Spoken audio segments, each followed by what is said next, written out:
And here we go. This is Self-Reflective Video Games, Observations and Corollaries on Virtual Worlds as Philosophical Artifacts by Stefano Gualeni, Institute of Digital Games, University of Malta. And we've read an article by this author before. I believe it was on video games in general. So yeah. We'll see. So, okay. And we can skip the abstract. All right, here we go. An introduction to self-reflective video games. Self-reflective video games are video games that are deliberately designed to materialize through their gameplay and their aesthetic qualities, critical and/or satirical perspectives on the ways in which video games themselves are designed, played, sold, manipulated, experienced, and understood as social objects. The subversion of representational and/or interactive canons and the often jeering meta-representation of videoludic objects are design strategies that are frequently employed in the realization of such video games. Yeah, if anyone doesn't know the term ludic just means relating to games. Yeah, reflexive. So this is going to be games that do meta commentary. So like if it says like in the game and it says, as if you were playing a game, like, so it's like, tongue in cheek, breaking the fourth wall, whatever that is in that video game. The phenomenal me. Yes. Hey, Globus, how you been? What's up, Globus? Hey, look, it's a dry academic paper rainbow. Yeah, I know. But like, I can't yap for hours. I need I need a crutch, most people play video games on Twitch. I have a academic philosophy paper crutch. If anyone here does not know our buddy Globus the Elder is, he had to change up because he got a new job. I hope the job's going well. Don't know, I haven't been by in a bit. But like, he does AI news and analysis, and it's really cool. If you want to go hang out with Globus's, you hear like the latest breaking news about like the AI boom and what's going on.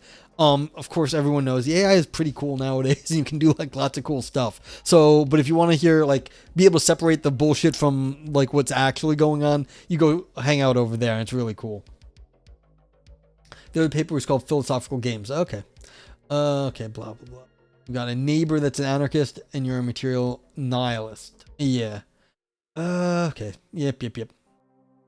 Yeah, games that don't have a fourth wall laughing. Well, I think there's people who break the fourth wall every so often. Lewd. Ick. Yes, exactly, Unreal. Okay.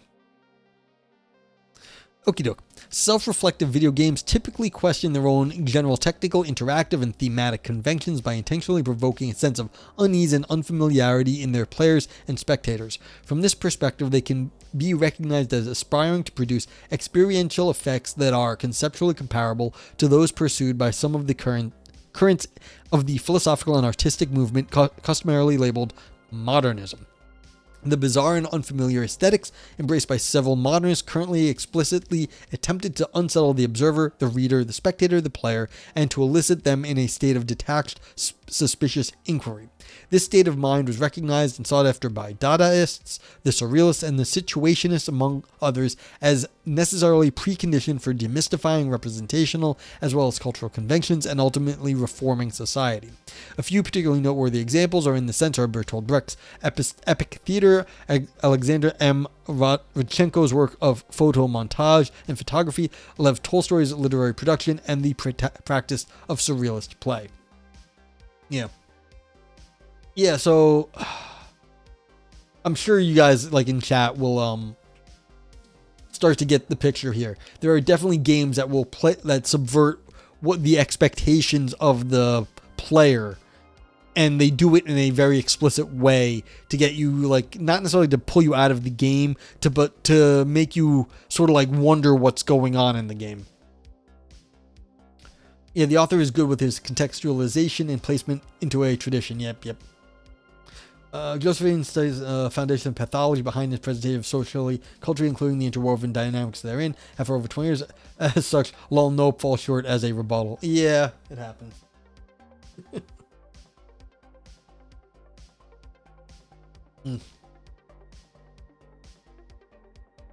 All right. In a similar way, the aesthetic and interactive experience of self-reflective video games are designed with the overt intention of establishing, through astonishment and unfamiliarity. Okay, this is interesting. It's the astonishment and unfamiliarity. How do you generate those things? You have to like set something up and then subvert it. That's true. We don't know Stefano's pronouns. A degree of astonishment and unfamiliarity, a degree of analytic distance between players and video games, turning the latter, embraced together with their established conventions and tropes, into objects of critical analysis. As Brecht phrased it, the spectators, or in this case the players of self-reflexive video games, quote, need to develop that detached eye with which the great Galileo observed a swinging chandelier, end quote. With those objectives in mind, these kinds of unsettling video games typically disclose experiences that are not inherently enjoyable or rewarding.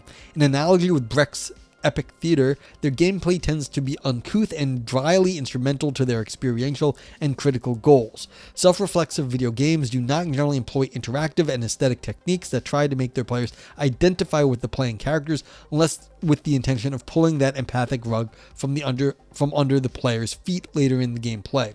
In this sense, they are not typically designed to elicit a sense of catharsis in the Aristotelian sense, that is to say, to trigger, quote, the purging of the emotions through the empathy with the stirring fate of the hero. Yeah, you're welcome about dark mode. I've been trying it out. Latvian says, which is what those artistic and social examples did as process. Yeah. Okay. Okay, we've got some misquotes. Try not to misquote each other. So yeah. Subverting conventions and making grotesque mockeries out of traditional tropes, self-reflective video games prompt us to become aware of the ways in which we currently play, design, develop, sell, modify, criticize, and attribute social values to video games and video game elements. This seditious approach to game design is pursued by self-reflexive video games to the extent that if we were to try to identify their gameness in terms of formal properties, many would barely be recognizable as games at all. It is not infrequent for them to be roughly executed, short-lived, unwinnable, and deliberately annoying. I want to see what they actually think of this. Okay, so there's a video game Grindstar, and Grindstar can be played on Newgrounds. So an old Newgrounds game. In the pursuit of subversion and defamiliarization, the gameplay of self-reflexive titles often includes the overt exhibition of constructedness of video games as artifacts. For example, displaying debug information or background geometry, deliberately triggering aesthetic glitches, and making elements of how a game engine triggers scripted actions visible. Oh, I remember I was playing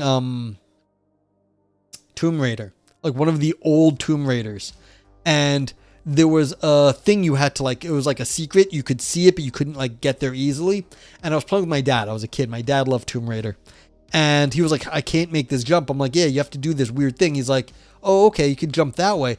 And he was like, wait, how did you figure that out? It was because you would play by that point in the game, you had definitely glitched while jumping a few times, just because like the game was a little bit janky. You had to use the jank to reach a certain ledge, because it would cause you to jump at the wrong angle. So you had to use the janky jump to do it. And I was like, my dad was like, what the hell? Like, he was like, how do you know how to do that? I'm like, well, you've jumped, like, the jank is like the jump, like, I've seen you do that before. And he was like, yeah, but, like, you're not supposed to jump that way. I was like, well, in this one case, you have to use the jank to do it. And it was like, I was a little kid. I was like, my dad was like, he was like, my mind is blown. I was like, yeah, it's cool.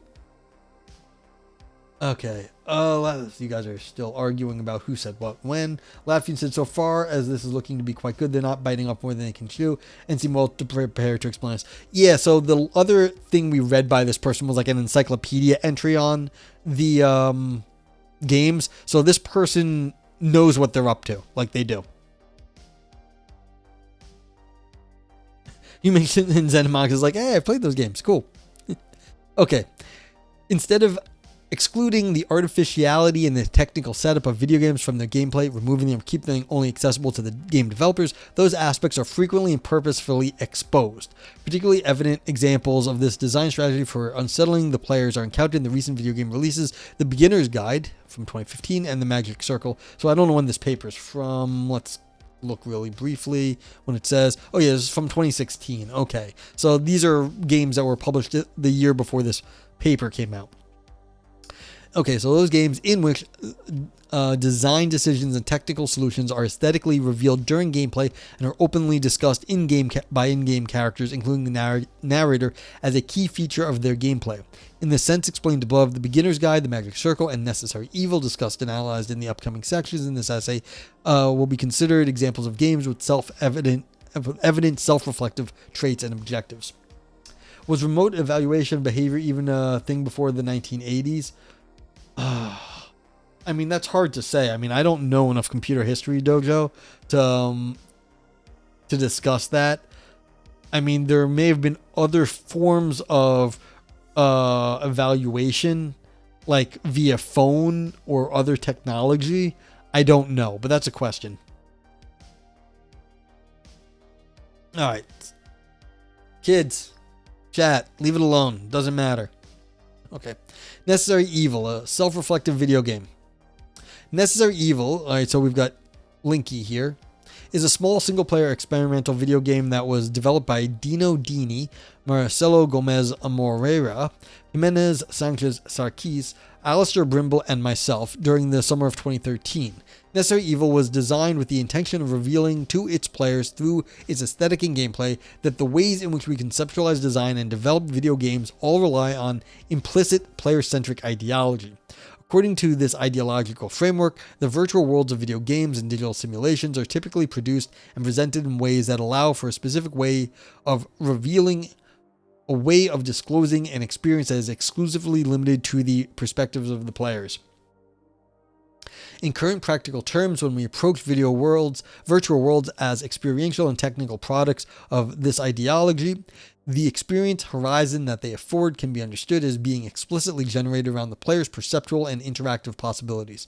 Okay, so this is part of the issue. This is 2016. The theory in video games has moved on in the last decade. There's been a lot of work in this area in philosophy. So there's been like books published. C.T. Nguyen, perennial favorite here on Philosophy Roulette, he published a series of articles and books on this. And so it's not just we don't just say it's like perceptual and interactive possibilities, because that's common to lots of games. But video games can be a bit more sophisticated because they can control more stuff. Okay, as a case in point, elements of an interactive digital world that are too far from the players to be perceived, virtual objects whose sight is occluded by other virtual objects, and characters that are momentarily irrelevant for gameplay or for certain world simulations are not actually materialized by the software and only exist as potentiality. Yeah, so again, you do not render stuff that doesn't need to be there because the players don't see it, and so it's hidden by the video game software. Technically speaking, every virtual world tacitly materializes what could be identified as an idealistic perspective. According to a radical version of idealism, for example, in the case of George Berkeley's subjective idealism, the qualities that we can experientially encounter in objects, regardless of whether they are part of the actual world or of a virtual one, are not objective properties of those objects. From an idealistic standpoint, it is our experience of those objects that is responsible for bringing them and their properties into existence as mental contents. This idealistic foundation of the ways in which we technically materialize virtual worlds has, first and foremost, the functional scope of limiting the amount of calculations that are needed to sustain that virtual world is a convenient, if not necessary, evil. Yeah, so this is the draw distance. Like in a lot of video games, as you get closer to things, you get more detail, and a lot of times you can just notice the draw distance. You'll see like trees or buildings just pop up as you get closer to stuff, but you should have been able to see them like smaller, but the draw distance is such that you can see when they pop into existence. Chat. Okay, 1.3, a self-reflexive design analysis of Necessary Evil. And remember, this author here, this guy or person, this author, they made this video game. They were part of it. So they're talking about their own stuff. So this is reflexive video game maker talking reflexively about the reflexive video game. Yeah. Okay. Necessary Evil was designed and developed with the intention of playfully problematizing the unquestioned idealistic structuring of virtual worlds that was outlined in the previous section of this essay. In doing so, it also inevitably ridicules the player centrism of the video game worlds, thus functioning as a self-reflexive video game. I salute you. Thank you for the follow in, Stucky.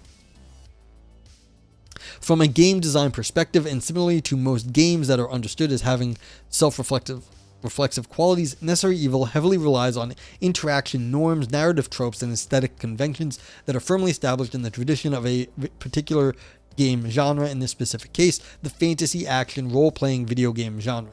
The repetition of time-honored traditions in video game aesthetics, video game narrative, and video game interaction appear to be consistently preferred to the pursuit of formal and/or technical innovation when developing self-reflective video games. This design strategy must be recognize the dual advantage of 1.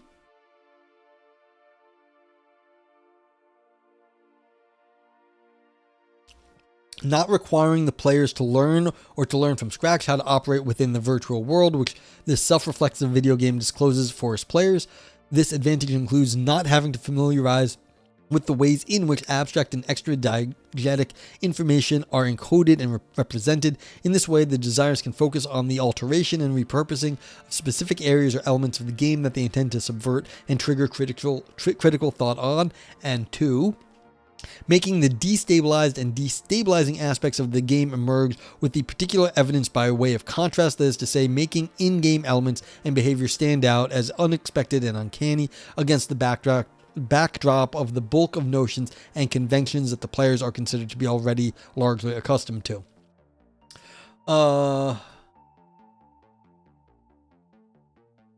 Laughing says, I'm normally quiet because I'm tepid about the article. I'm currently quiet because, like, shit, this seems great. No, it's okay. Yeah. I mean, I am on Twitch. People here, even though they may, if you're in a just chatting stream or whatever, like sometimes I'm in reading and writing.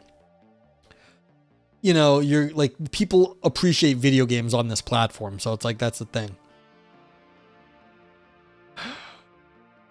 It's interesting stuff, but like, again, I just wanted to make a rhetorical. Okay. Well, there we go. Timeout. Rhetorical. The rhetoric surrounding how to identify the issue that you're trying to focus on, either in writing or in video games, is tough. It's very hard to.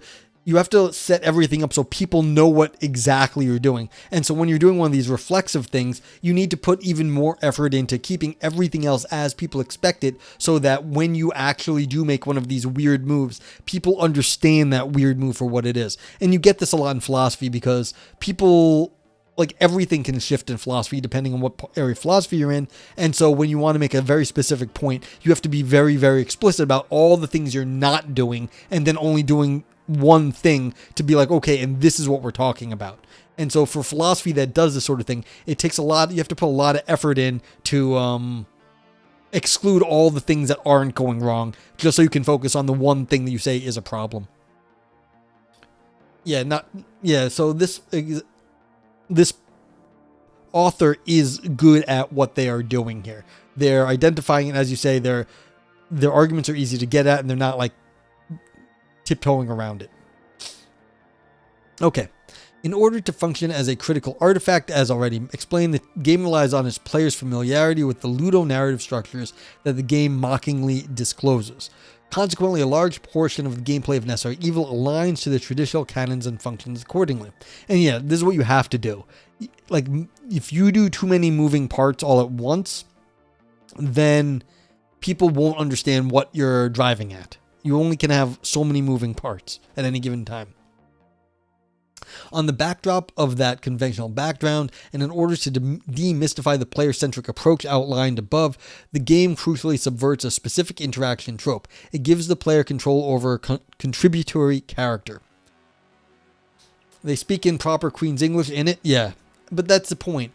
That's why on the news, especially at least here in America, I don't know how it is over in Europe, but they speak a very standard English so that you're not going to be distracted by any local dialects or like local words. They tend to speak a very well, it's very much a New York East Coast English here in the United States when they talk on the news, so it is basically the Queen's English when they're trying to tell you the information so that you can focus on the information. And that is a thing here in the US.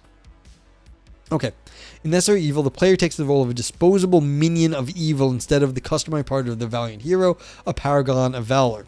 In line with the aesthetic canons of action role-playing games, the players are supposed to recognize the minion of evil that they control as a generic minor figure, a secondary character that plays a subaltern role in the progress of the main character, the hero. In Necessary Evil, the hero is a computer-controlled non-player character, NPC. See, this is interesting. So this is a 2015 game being written about in 2016 where they have forefronted the NPC.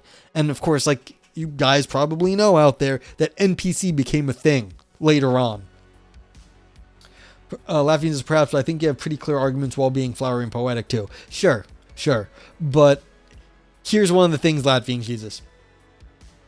The more radical you're going to get in your claims, the less freedom you have to be more flowery. You have to be, because if you're doing too many things, it will just overwhelm the reader, your audience. You can't overwhelm them with too many things going on, even if you're doing it well.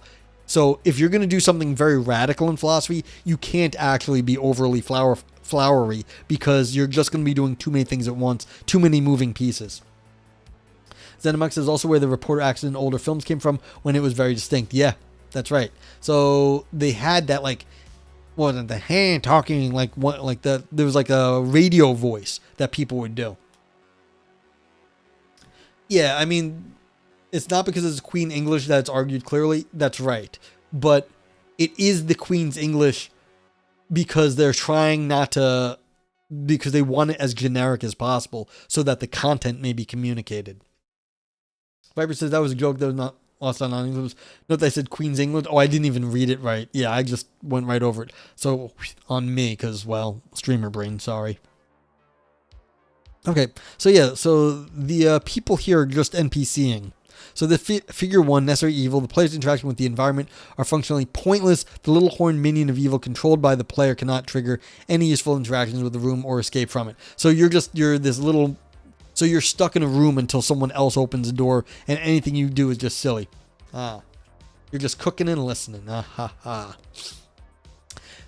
No worries. Yeah, well, I fuck things up all the time. It's like, you know that. Okay, in Hour, so the author's self-reflexive video game, the horned minion controlled by the player is confined in a dimly lit room from which it cannot escape. The monster has, in fact, no constructive options for interacting with the room. The door does not open for its little red paws, the chest contains nothing, and the objects that are already in the room respond to the player's actions as if they were cheap theatrical props. These design decisions were meant to elicit a sense of marginality in the players and to experientially reveal to them what a virtual world feels like when that world is designed around someone else's perceptions, needs, and narrative progress. I wonder if there's like something right here in like disability studies where basically the world that we live in is designed around whatever like normative sense of like motion is for, you know, average people. What's up, Chocolate? And that is what, and like they're getting the same thing where like they feel like the world is not designed for them. So it's like, yeah, so there's definitely some critical analysis that could go on here and maybe disability theory. In other words, the player's possibility for interaction with the world of Necessary Evil, as well as the duration and quality of their experience, are deliberately designed to be deficient and unsatisfactory. Spare your hums, pitiful abomination, and prepare to die. Evil shall never prevail. Figure 2. In Necessary Evil, the hero is an outspoken and relentless non-player character whose objective is to vanquish evil. He will attack the monster player character instantly and without apparent reason. Laffy says, an aside, I'd still want to share. Poetry done well, in my opinion, is going to flow in a way that isn't stultifying. Flowery language also doesn't have to mean density or confusion. Yeah, there's nothing on like poetry in general. Like, of course, it can do it certain things. The issue is that if I was going to write philosophy, I would not do it in a poetry way, because it's like I'm just trying to communicate something that's I find very hard to tell people, and it's very hard for people to understand because, well, it's complicated. And so, yeah, if I could do it in a really nice poetic way, that'd be awesome. But I'm just don't have time or effort, and nor do my readers, to like get through poetry on top of that. But like, yeah, it's just, that's the issue, is you're trying to keep people on task. It's hard enough nowadays. But like, yeah, it doesn't have to be bad if you're a good poet. As a consequence, yeah, and like this paper here, there's no problem with the way this paper is written. We've read lots of papers where the language is a problem and their arguments are confused, or like their language is really hard to like sort of parse. That's not a problem here. This ain't poetry, but there's no problem with the way this author is writing. Okay. As a consequence of what was just discussed, the virtual world of necessary evil is likely to be understood by the players as existing only to be experienced by the NPC hero, and not to be enjoyed or explored by the horned monster. The little monster merely poses a challenge among many others. It is something for the hero to overcome in order to continue on his intrepid quest.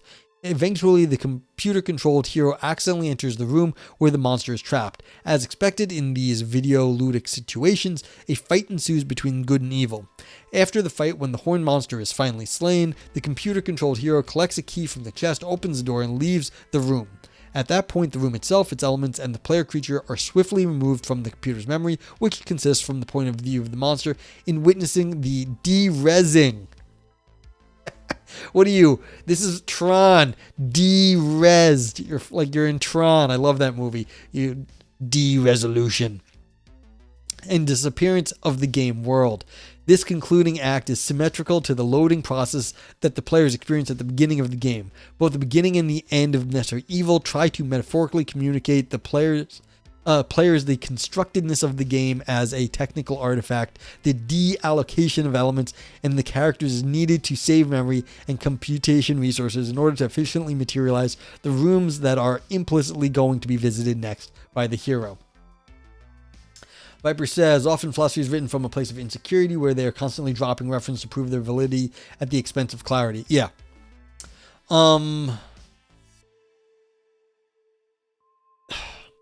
That may be a problem for academia more than just philosophy, although philosophy suffers from it very, very acutely. But that's right. I mean, the issue in philosophy is, of course, we don't make anything like that's useful. Like an engineer can build a bridge and be like, look at my bridge, it didn't fall down. Philosophy doesn't have things like that, so they are constantly trying to appeal to stuff in the same... to show that, like, oh yeah, I'm calling on, like, you know, the big names or, you know, classic philosophers to justify their existence. Well, like, that's right. But again, you're doing this to, like, you're doing that, like what you said, yeah, that's a bad problem. Many times, though, also, the reason why you might do it in a good way is, though, you're showing what exists in the literature, and then you're saying, this is why that's wrong, and this is what I'm doing differently, and this is why you want to go with me, because everyone else that said all this stuff has gotten these certain problems that still remain. So it's like, it isn't so much that that's always bad, it's just, it's often bad. Doge deletes this or that function of institution. Yeah.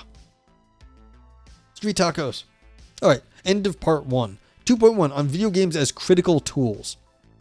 Through the defamiliarization of aesthetic and interactive conventions, and thus by encouraging players to see the video games anew and recognize them as possible objects of analysis and or satire, self-reflective video games perform specific critical functions in our culture. As cultural artifacts and as mediators of thought, they disclose perspectives and notions that are often tacitly and unwittingly excluded from practices and theories concerning virtual worlds and video games. Similarly, as discussed and exemplified in the first part of this essay, the social agenda of several modernist currents relied precisely on the conviction that the self-reflexivity of the expressive media forms, or more generally artistic techniques and design strategies meant to make mediated content feel astonishing and unfamiliar, could foster a state of suspicious inquiry imbued with critical potential. The modernists deemed this state to be capable of insinuating alternative possibilities of being and promoting change at the broader socio-cultural level. Yeah, and so again, where they made you an NPC in that video game may have, like, you know, been a precursor to the NPC sort of memes and cultural stuff that happened more widely a few years ago, where people would, like, they call people NPCs as an insult. Trust in instant ramen. I don't know about that, but ramen is good.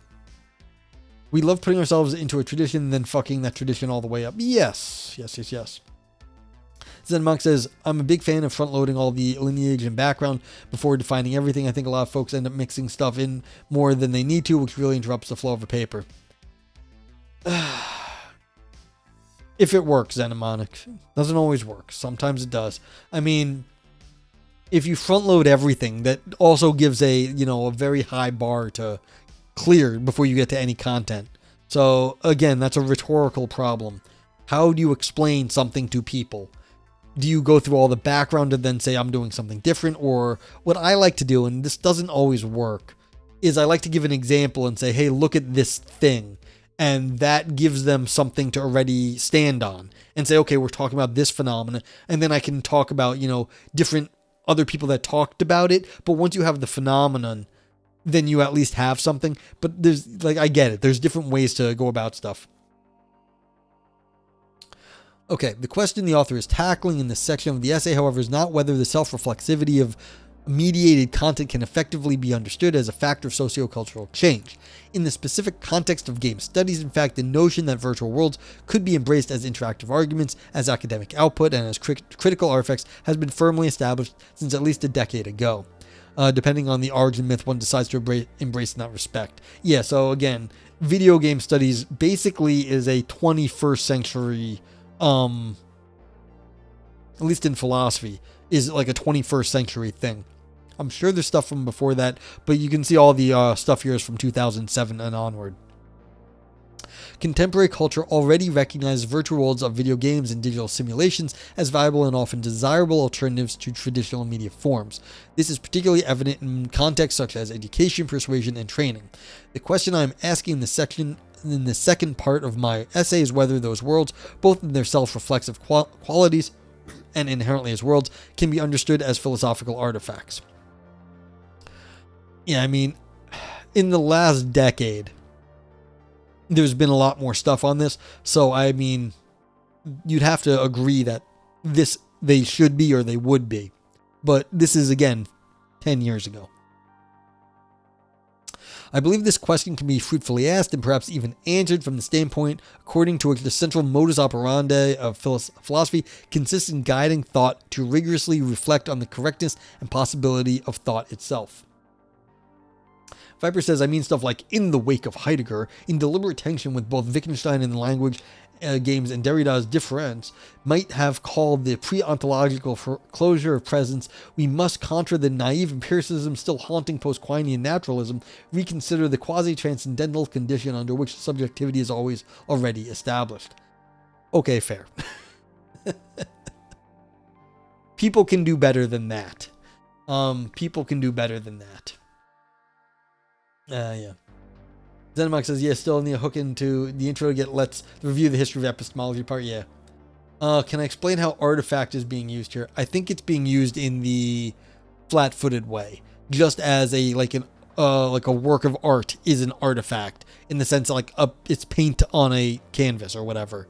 I think it's being used in a very like a object sort of way. It's just a material. I don't think they're doing anything special yet with Artifact. I don't know though, Dojo. Yeah. Okay. In pursuing this task, the philosophers of language dedicate their academic efforts assessing the validity and correctness of linguistic propositions. Their perspectives rely on the idea that language holds a privileged, if not throughout, exclusive relationship with thinking. In academic fields like philosophy of language and psychology, the two are often conflated. To be sure, approaches and models that are founded in some form of identification between thought and language are not only common to philosophy of language or psychology. In contemporary philosophy of mind, for example, the understanding of mental states, such as beliefs, desires, etc., as propositional attitudes, is often accompanied by the belief that such states are thereby linguistic. And we were talking about this earlier. Since Plato, for reasons that are rooted in socio-technological context of 5th century Greece, the history of philosophy has been specifically identified with the history of a particular declination of a linguistic approach to philosophy, written philosophy. Interestingly, these reasons also started to be explicitly discussed in some of Plato's own texts, for example, in the 7th letter or in the Socratic dialogue Phaedrus. One of the first 20th century philosophers to advocate for a critical attitude towards the exclusive and often unquestioned association between thinking and writing was Ludwig Wittgenstein. However, apart from a few remarkable exceptions, among which Wittgenstein's own 1929 Tractatus Logico-Philosophus, no, it was not 1929, it was earlier, but that's a translation this person got. And Jacques Derrida's 1974 Glass. Philosophical texts have rarely supported and complemented their perspectives and arguments by means of their physical design and or editorial structure. Hardly ever has philosophy materially expressed reflections on its very materiality. I don't know if this is fair, like as far as history goes, and I don't think this matters at all to the article. Again, this is 10 years ago, and in the intervening 10 years, their point is already has been accepted. Philosophy of video games is more established now than it was. So they're doing a lot of like hand waving at the history here. I think it's all kind of irrelevant now and maybe even outdated. Okay. The enduring, who gives a shit about linguistic philosophy? Like there's other ways to do that. There's other ways to do like represent philosophical ideas or whatever it is. So it's like, come on. The enduring and exclusive focus on linguistic ways, in particular on written ways of mediating thought, can be understood from this perspective as having numbed the sensitivity of Western philosophy towards the specificities and the limitations through which that specific form of mediation frames and sequences arguments and ideas. I believe that it can also be accused of having made philosophers poorly capable of entertaining the possibility of alternative methods for mediating philosophical thought.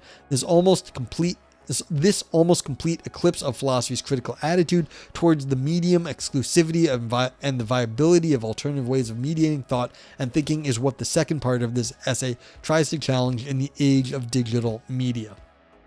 I mean, what's it called? Semiotics, I haven't seen them in chat today, but like movies, there are plenty of philosophical movies. And this is a visual media, an auditory media, and there's plenty of movies out there that have philosophical content in them.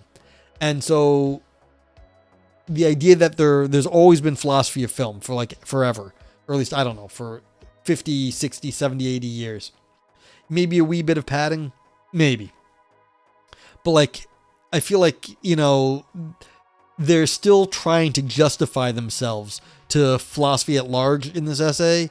And like at the moment, this just seems unnecessary to me. I mean, maybe it is, maybe it's not good enough, but whatever. We're on page 9. We're really only going another few pages on this anyway. Motivated by similar concerns as mine, philosopher and game designer Ian Bogost recently went as far as accusing the focus on the practice of writing of being a detrimental habit for the humanities in general. In his 2012 book, Alien Phenomenology, or What's Like to Be a Thing, he noted that, quote, the long-standing assumption that we relate to the world only through language is a particularly fetid, if still baffling, popular opinion, end quote. Bogost, and before him, the philosopher Davis Baird, proposed a remedy for this alleged cultural malaise that consisted in the embracing of building as understood as the academic practice of doing, of constructing things as a heuristic practice, as a possible fruitful alternative to the logocentrism of the humanities.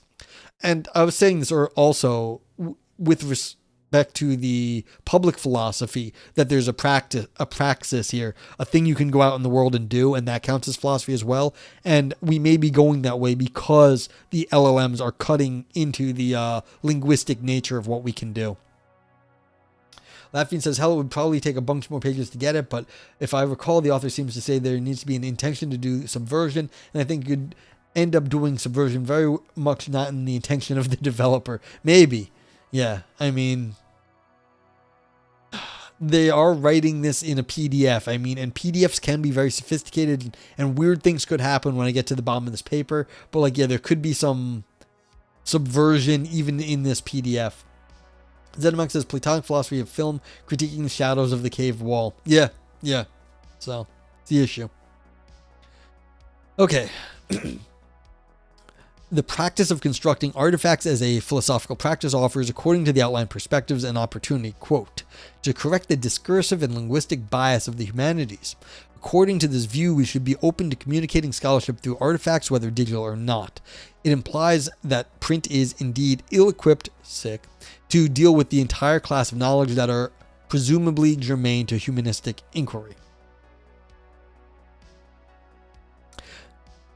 Having recognized the inherent limitations and effects of linguistic ways of framing and communicating thought, it would be illogical to propose to embrace building as the ultimate philosophical medium, the use of virtual media or other forms of practical involvement as ways to pursue philosophical thought through doing can intuitively be understood as overcoming some of the inadequacies and limitations that are inherent to an exclusively linguistic or more specifically textual mediation of thought.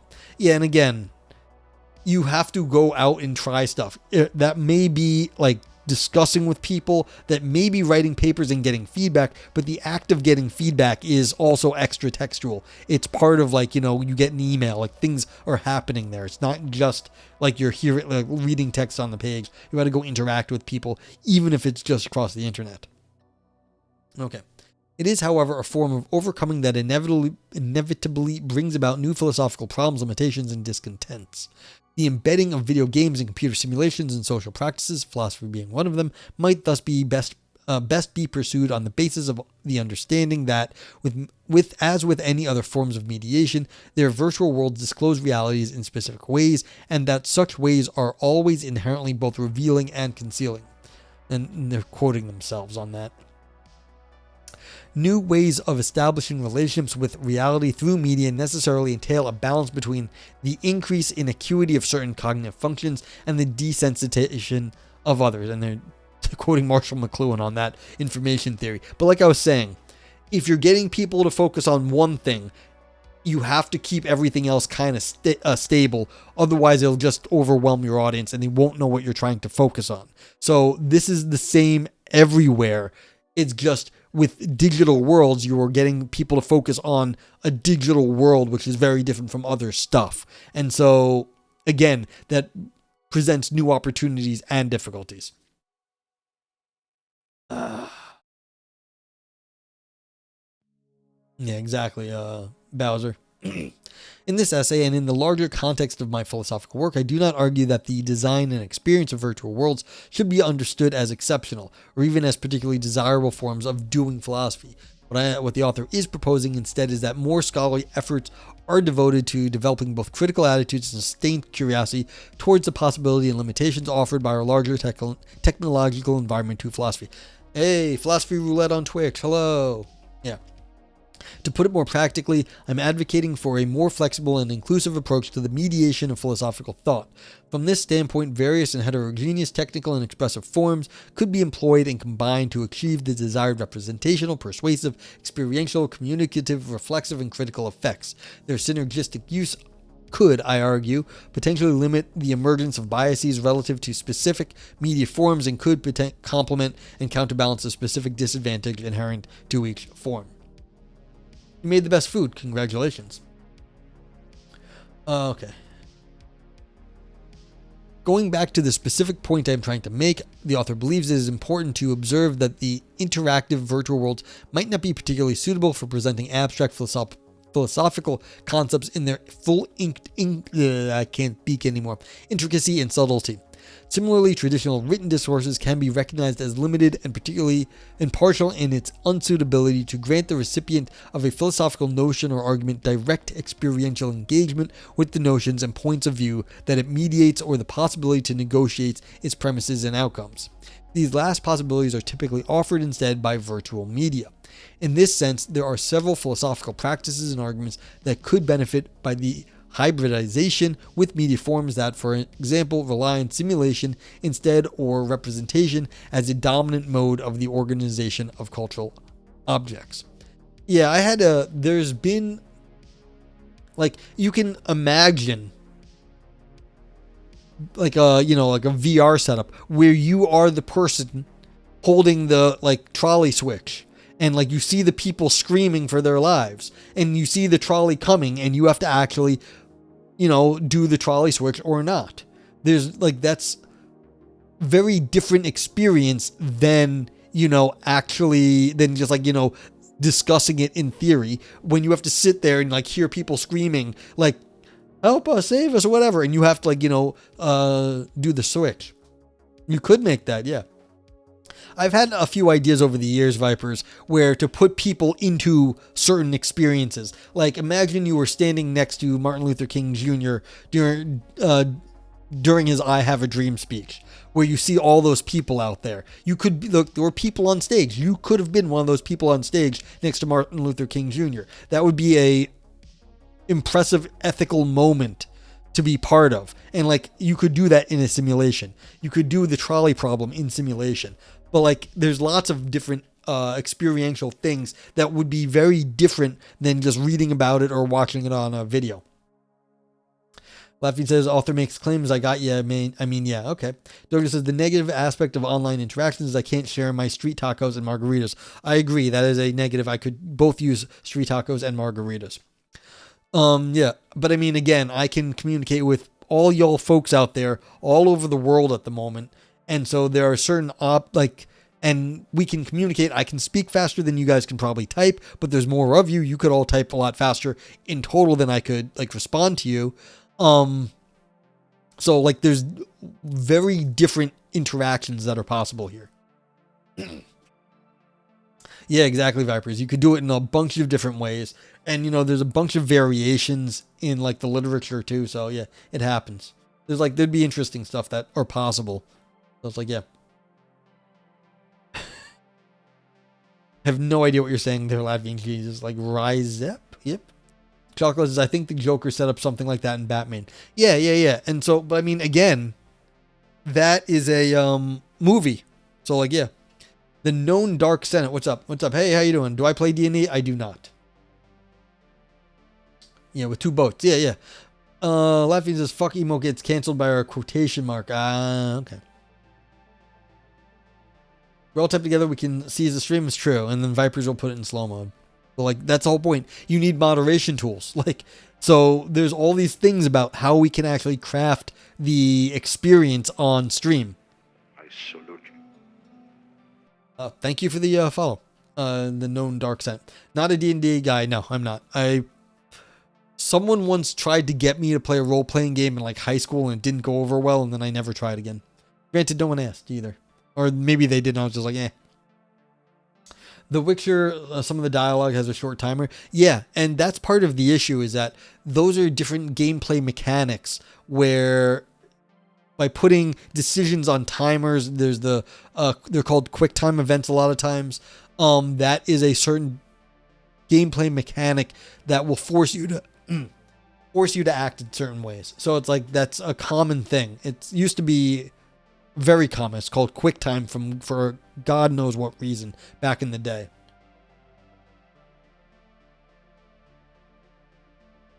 And so, that's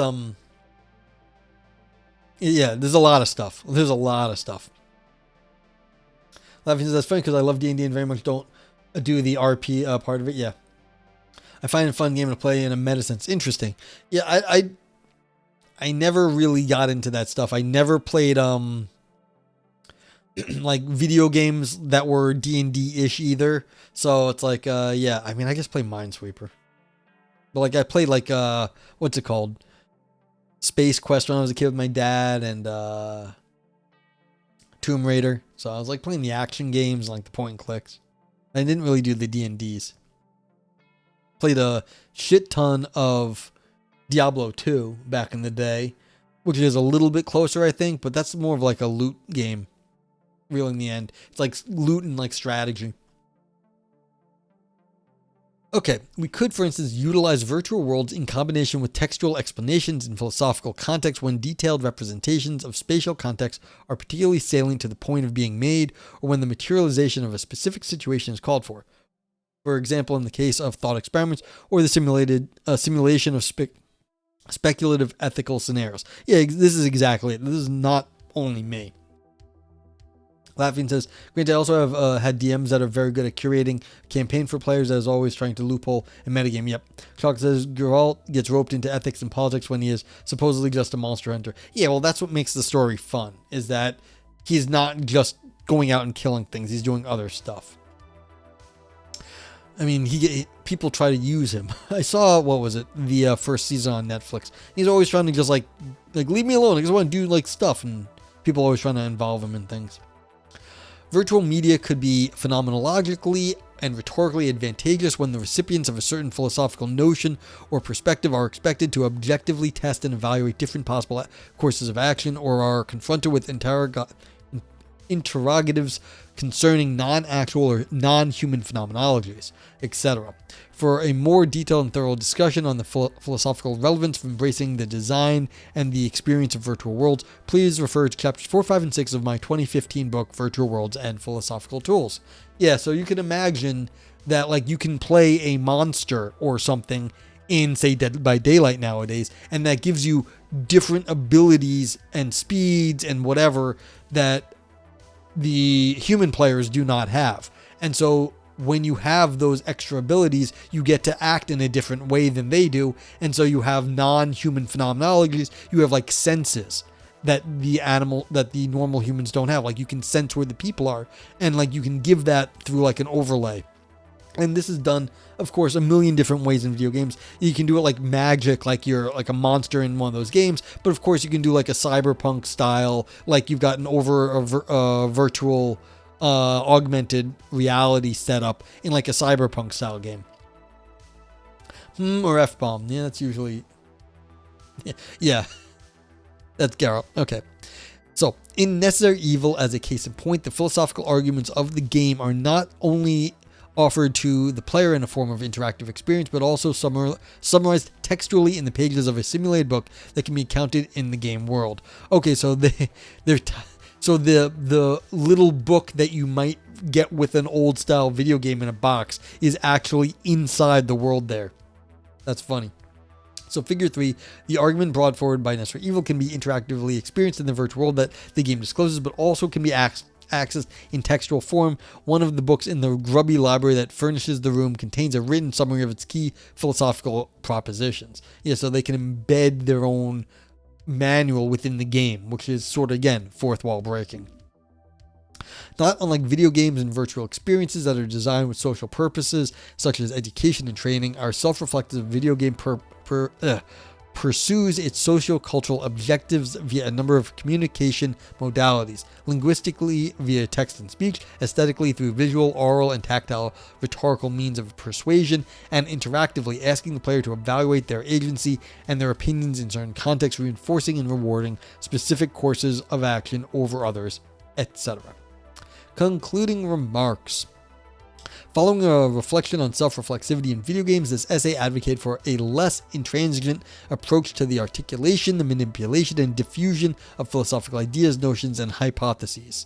In the preceding pages, I proposed a more compromissory approach to thinking, an approach that is open to embrace where contextually desirable, the hybridization or even the substitution of traditional media forms with activities that involve doing and or experiencing something within as well as without digital mediation. Latvian says, God, I had a coworker ask what to get their something under 10-year-old for Xmas. I'm like, a video game guide lore book? Do those still even exist? Yeah. And that's the game. Yeah, it was linked earlier, Vipers. So, but thank you.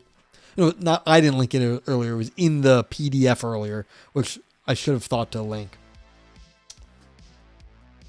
In developing the author's arguments, they did not only present a linguistic speculation on philosophical mediation, but combined philosophic text with philosophical gameplay within a virtual world.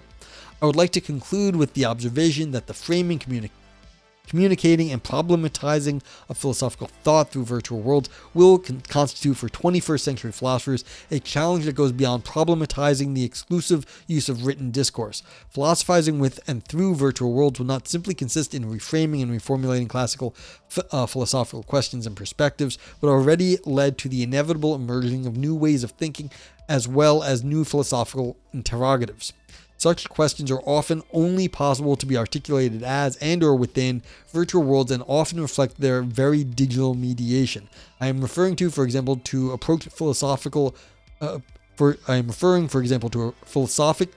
approaches to personal identity in cyberspace, to embodiment and mental dissociation in virtual worlds, to the ontological status of the virtual, to self-reflexivity in simulated worlds, to the our moral horizon in relation with artificial intelligence and virtual beings, to the relationship between actual world policies and the ones that are enforced in virtual worlds, etc.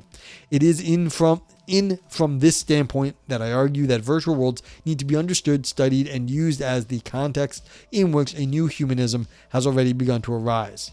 Wanna play? I actually flew through this, yeah. This was a shorter essay, and it had pictures. And I was reading fast, because I want to go quickly. So, pictures. But anyway, here's what we do. We rate the paper. And what we do here in our, virtual mediated online discourse that is Twitch, we use emotes to talk about philosophy. And the emotes you can see below me in chat and here over on the screen. If you thought this was fun, gave you some fun ideas to think about, you give it a brain dance. Spelling and capitalization do count here.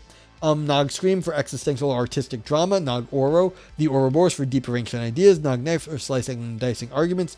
Nog Navel, navel gazing only for academics. Nog Turd, all style, no substance, still poop underneath. And Nog Grapes for big claims that shrivel up.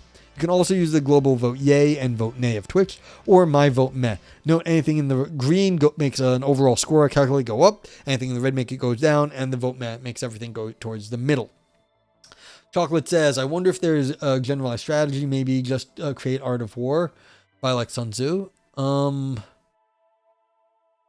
There is no generalized strategy to philosophy. There are some low-hanging fruit. There is definitely some low-hanging fruit. Like I was saying about just make a virtual world with the classic thought experiments. And maybe you actually have to watch, you're in a virtual world and you have to watch people die as opposed to doing it on screen. So if you have to give someone poison or something, or if you have to watch a trolley run over people, that's going to be traumatizing. It's one thing to see it on a screen. It's another thing to read about it or think about it as a thought experiment. It's a third thing to be there in a virtual world when that happens. So there's going to be low-hanging fruit like that, but that will get covered soon enough. If people ever get around to doing this sort of thing. Then the further question is, well, what new things can we do now? And we don't know that yet, but that's going to be a hard question. Laughing Jesus gave it 2 yays, a scream, and a meh. Chocolate gave it a yay. Just thinking games, yeah. Viper says, this one's tough. I liked what they were saying, but they could have said it in a single paragraph. Yeah, so again, up to you. Hydro Canamoy, what's up? The Maxima author wrote the 33 Rules of War, yeah. Zenema gave it a knife. Thank you for rating, and 2 yays. Appreciate that. Yeah, I mean, again, we're on the Twitch platform, which is primarily used for just chatting and also video game discussions and interactions. So it's this is the tech space where this is very close. This paper is very close to what we're doing right here, right now. So yeah. So scream a poop and a meh. Yeah, I mean that's fair. Rocco says meh. Well, if you want to get your rating recorded, you have to actually do the whole vote meh. But let me know. If you want me to fix that, Rocco, you can do it. The Kobayashi Maru, yep. So that's a good point. You have a full simulation as part of the test. And that's part of the issue. Yeah, it's how people react in situ like when they're actually doing something, is very different from how they may react on paper, what they say. So like I was saying, the story I've been talking about the last like few weeks, where the lady at the restaurant cut her hand badly and froze up. Could I have predicted how she would have reacted by getting a bad cut on her hand? No. Could she have told me how she might have reacted at that point? Either. I don't know. Thank you, Demon Light Bulb, for the follow. So it's like, how do you actually react and what actually happens in the game? Now, there's no right or wrong way to like react to like getting a bad cut on your hand. But again, that's something you might be able to experience in a video game more readily than, or in a very different way than in on paper writing stuff. Mike Tyson quote? Well, I mean, that's what's it called? That's Conan. That's the old Conan movie. Laughing says, maybe not a paragraph, but a basic burger essay would probably suffice. All this is much more than that one of those. Yeah. I mean, that's fair. Like, what they did was, they said some stuff. Like I said, there's also a decade old, and the people here are going to be, they're going to already be experienced in this area. So, I mean, as far as I'm concerned, this was not bad. This was a good essay. Yeah, you gave it a scream and an Aussie. I mean, I do not record the Aussie, but I will thank you for the scream, Adam Tude did. So yeah, a brain dance, a scream, and a meh. Like, it was good, but like you guys are saying, it went on for, it didn't say as much as you kind of hoped. But again, it was maybe early, and this was advocating for more that has now appeared already. So it's like, it already seems a little old and not very interesting because more has appeared. Hydra Camo says, everyone has a plan to get hit in the face, Mike Tyson. Yeah, absolutely. Okay, everyone has a plan to get fucked in the face of Donald Trump. I mean, or is that Bill Clinton talking to Donald Trump? Chocolate says, the good place they do the trolley literally. Yeah, again, that is a great setting for it, but it's still a TV show. You're not doing the thing literally while watching The Good Place. You're participating with them on the TV show.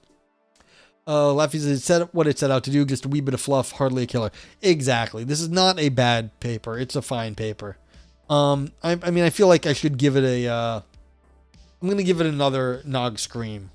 So, because it is kind of about art and the possibilities for art and new media. So, it's like good paper, nothing crazy. Yep.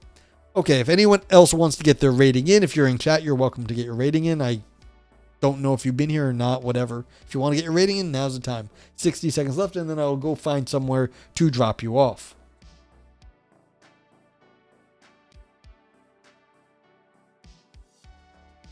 Thank you for the brain dance and the meh, laughing Jesus.